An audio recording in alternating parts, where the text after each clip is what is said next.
What's going on, everybody? We have a lot to talk about because Oscar season is like pretty much underway already. So I wanted to touch on the Tiff Film Festival, the Venice Film Festival, and then the Blonde trailer because especially Blonde, I've been getting asked a lot about it. But let's start with Tiff. And as I mentioned, if you follow me on Twitter, you know that I was accepted as press for Tiff. Thank you so much. That literally is a credit to you guys because if you guys don't watch my videos, I definitely wouldn't have been accepted for Tiff. It's the second year in a row I've been accepted. Last year, I wasn't able to go just because COVID was still pretty crazy, so I ended up going to the New York Film Festival last year. This year, I am determined to go to TIFF. I guess I can't say anything is 100% guaranteed because it's not, but I am absolutely determined to go to TIFF. I don't know how people have the time off from work and the money to go to like multiple film festivals a year, but fuck it. So I am absolutely determined to go, and I'm like pretty sure I will. So I'm hoping to see a lot of you guys there and also some of my mutuals there. I've already talked to some that, I'm hoping to see there. Obviously the Oscar expert and brother bro, everyone's favorite set of twins. Mariana from Impression Blend on YouTube. Matt Neglia from Next Best Picture. So I'm hoping to see a bunch of people there and just kind of catch up and, because obviously I haven't seen some of them since last year, and some of them I haven't even met at all. And there's a whole bunch of other people that I haven't even met. So I'm hoping to do that. Hoping to meet some of you guys there. If you are there, I would love to, stop by, say hi, say what's up. I'm a nice guy. But yeah, I just wanted to say thank you, and I'm excited, for TIFF. I'm excited for these fall festivals.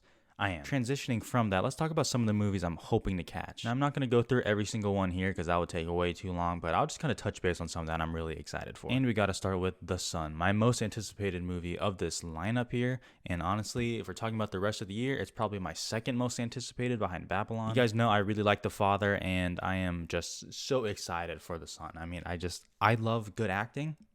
And at the least, this will be an acting showcase. I am hoping to see Hugh Jackman tear that shit up. I am interested to see Laura Dern and Vanessa Kirby in their roles, and newcomer, at least for me, and I assume a lot of people, Zen McGrath. I know it's based off the play. I don't want to read the script. I want this movie to be like the first impression for that. So I'm not going to read the script. I don't know too much about it besides a family struggling to support a teenager in the throes of a mental health crisis. And that is according to the Tiff synopsis. I cannot wait for this movie. I am so excited. That is my number one on my wish list if I had to pick. Now, to most people, their most anticipated is probably this one, The Fabelmans, Steven Spielberg's film based off of his childhood. Like, what do I really need to say? The movie is 2 hours and 31 minutes long. That is way longer than I thought it would be. And I know Spielberg does make some long movies sometimes, but that is really long. I did not really expect that. At the same time, I heard test screenings for The Fabelmans was fire. I heard Michelle Williams was a standout. Everything is lining up as we all thought it would be. I can't wait. I also tweeted about this. I'm going to be broke, but if it means I can see Daddy Spielberg's movie early, I'm going to do it. The Whale, Darren Aronofsky's movie with Brendan Fraser. In the synopsis from TIFF, it literally says Brendan Fraser gives a career-defining performance. So, I'm excited. I am just hoping that Hugh Jackman and Brendan Fraser just hold hands all the way to Oscar nominations. I'm hoping for it. I'm really excited for The Whale. Now, I know I've expressed some doubt with it in terms of its Oscar prospects, some of which I still kind of believe, but that is literally only for Oscar prospects. I have no doubt that I am at least excited for this movie. I hope it is amazing. It is a pretty damn bleak story, but like I said, I love good acting. And Darren Aronofsky, hopefully this is in the vein of The Wrestler and something like that, and not really Mother, a movie that I think is good, but I never want to watch again. So I'm excited. Women Talking, Sarah Polley's film with Frances McDormand, Claire Foy, Rooney Mara, Jessie Buckley, and Ben Whishaw. A movie based off a novel where women talk about the struggles of dealing with sexual assault, if I get that correct. The movie is an hour and 44 minutes long. That is a beautiful runtime. Of course I'm excited for this. How could you not be excited for this? These are the movies that we've been talking about since the beginning of this year, kind of, and I'm really interested to see. I've heard some wild comparisons for this, and especially in terms of its Oscar prospects also. I just need to see it. I just need to see it. I'm hoping I'm able to see all these movies, honestly. Okay, so those movies are all pretty serious, and they're all like, heavy Oscar contenders, at least for now, for the most part. Glass Onion and Knives Out Mystery, I don't give a fuck if this doesn't get an Oscar nomination. I want to see this. I like Knives Out. I think I gave it 4 stars. Admittedly, I don't love it as much as everyone else, which is weird because I gave it 4 stars. Like, that's a really good score for me. But how could I not be excited about this? How could I not? Benoit Blanc, Huh? Daniel Craig comes back to Greece. They just wanted a vacation. They got the bag from Netflix. I always respect getting the bag. Cast is stacked as always. I'm interested to see how it is and how it's done. And maybe this is an Oscar contender. Who knows? I don't want to, just talk about Oscars only, but how could you not be excited for this? I love a murder mystery. That shit just tickles my funny bone for some reason. Even some of the bad ones, I can still find things to enjoy about it. So I'm really excited for this one, obviously. The Banshees of Inisherin, and I'm still confused on the pronunciation because I keep hearing different things, but Martin McDonagh teams up with Colin Farrell and Brendan Gleeson again after In Bruges. It is his first film after 3 Billboards Outside Ebbing, Missouri. And while I'm not in love with Martin McDonagh's movies, I'm excited for this one just because I get to see it in a theater. I have never seen any of his movies in theaters.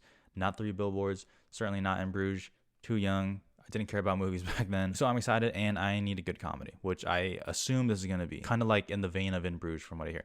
Either way, Colin Farrell's having a hell of a year.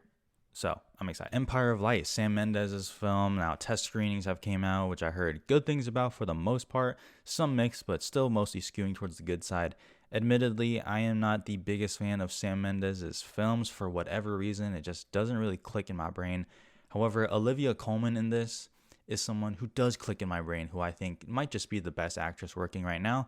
So, of course, I'm excited for this. Plus, Roger Deakins back with the cinematography. The first image is there. That shit look fire. Says it's a poignant story about human connection and the magic of cinema. Don't know what the fuck that means, but good enough for me. And then there are the 2 South Korean movies. Obviously, that is 50% of me. Of course, I got to see that. Broker and Decision to Leave. Can't wait for those. I'm hoping to get a chance to see them there. I don't really know how many movies I'll be able to see because I obviously can't stay for the whole festival because that is way too much money, but I'm hoping to see them. All Quiet on the Western Front, supposed to be a heavy international pick for the Oscars from Germany. Basically, the remake from the Oscar-winning film back then. So the images look fantastic. So that's really all I can say about that. The Menu, I've actually heard some pretty damn good things about The Menu, which is weird because when I saw the trailer, it is a good trailer. I didn't really expect that much from it, but Anya Taylor-Joy, Ralph Fiennes, Voldemort himself, just absolutely cooking, pun intended. I'm trying to see this. Of course. I can't just be seeing Oscar contender after Oscar contender. I want to have some fun a little bit, and who knows about The Menu either way, but I want to see this. Then you got stuff like My Policeman with Harry Styles. I already see the Harry Styles stands preparing themselves for an Oscar nomination. As someone who doesn't have a dog in the fight, I would say temper those expectations a little bit. Causeway, Red, White, and Water, originally Jennifer Lawrence. She enters the Oscar conversation. We'll see about that one. Triangle of Sadness, the Palme d'Or winner. I'm hoping I get a chance to see that. The Greatest Beer Run Ever, Peter Farrelly's follow-up to the Oscar-winning Green Book. So I know people are excited about that one. I'm kind of interested to see that one. However, as you'll find out from my wish list, the movies that come out in September, I don't have as priority for Tiff because they come out in September anyway. I'll get a chance to see them. So stuff like The Greatest Beer Run Ever, which comes out September 30th. The Woman King, Bros, I think comes out in September. Those movies, if I get a chance, obviously I'd love to check them out. But if I don't, they come out within that month anyway. So I'm not too pressed about those. So I could keep going because the TIFF lineup is absolutely stacked. And who knows, after when I record this, they could announce even more and I'll be pissed. But for their first wave, it looks excellent. And I really can't wait to go. And like I said, I am absolutely determined to go. One place I am not going is the Venice Film Festival. Now this one I won't touch on too long because I'm not going, but let's talk about a few things here. There is some overlap with TIFF, stuff like The Whale and The Sun. Those things are also premiering at TIFF. But let's talk about some that aren't. Tar, the trailer came out with Cate Blanchett. It looks absolutely interesting, I would say, in a good way. Todd Field hasn't made a movie in years, and the last one he did probably would have gotten nominated for Best Picture if there was a slot of 10. Got acting nominations and screenplay nominations. I am looking to see where this really falls. I don't know exactly how weird this will be.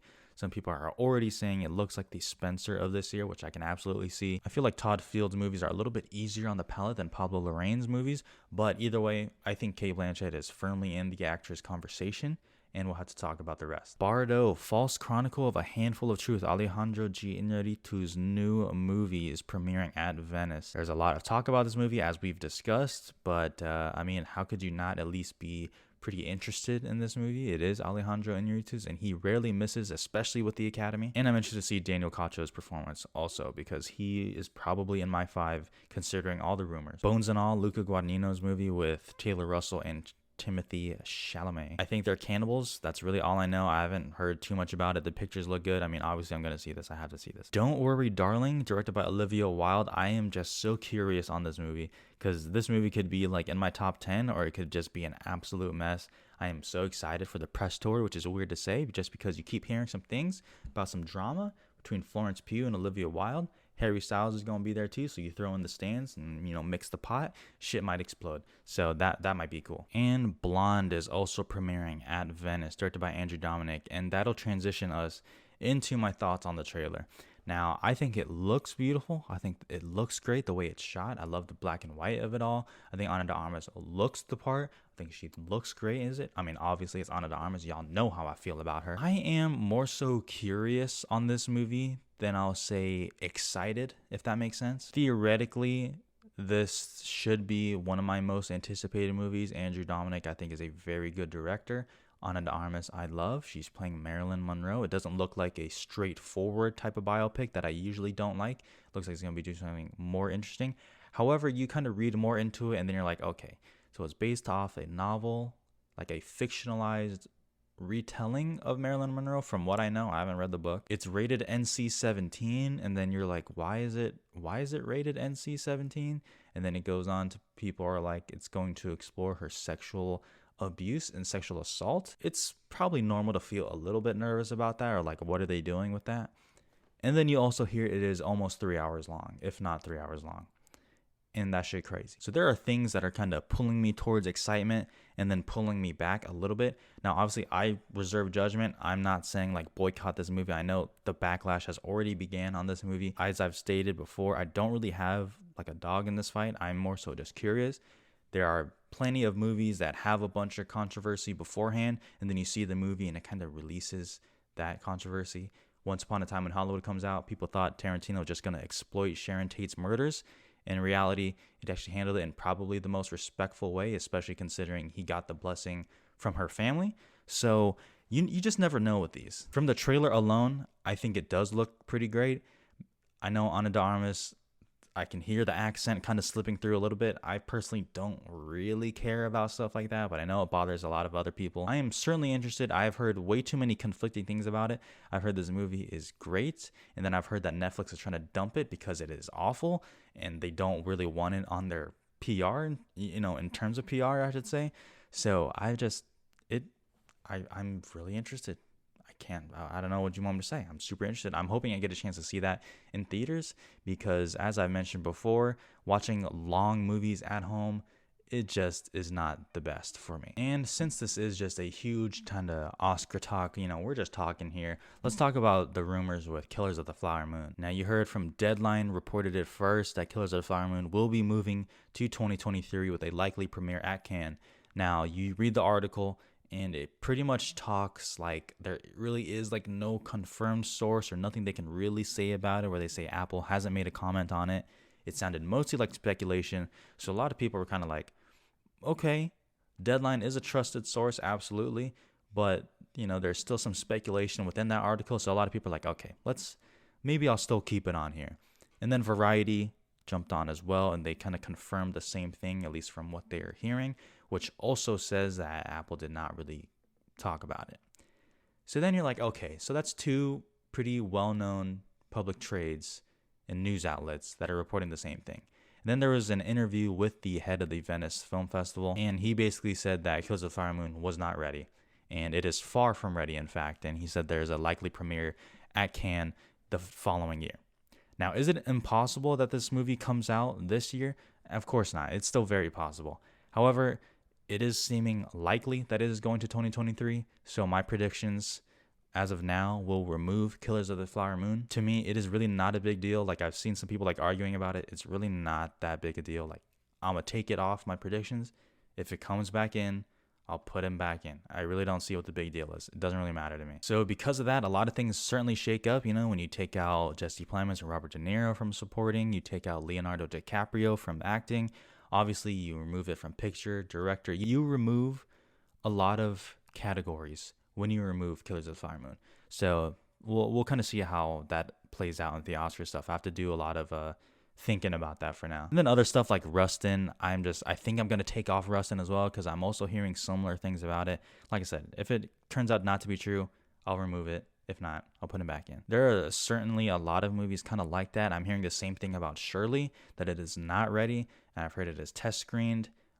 I've heard some interesting things about that test screening as well, but I've also heard that it's just not ready and it's not going to come out this year. So I might remove that also. But yeah, I just kind of wanted to give a huge little update for the Oscars and stuff. Once again, if you're still watching this video, thank you for watching, because like I said, you're the reason I am able to go to Tiff and stuff like that. You're the reason I was able to go to New York last year. So thank you. And we will continue pushing forward because Oscar season is pretty much already underway. And that's exciting for all of us. Twitter and Letterboxd in the description. I just want to know what Babylon is doing. What the fuck is up?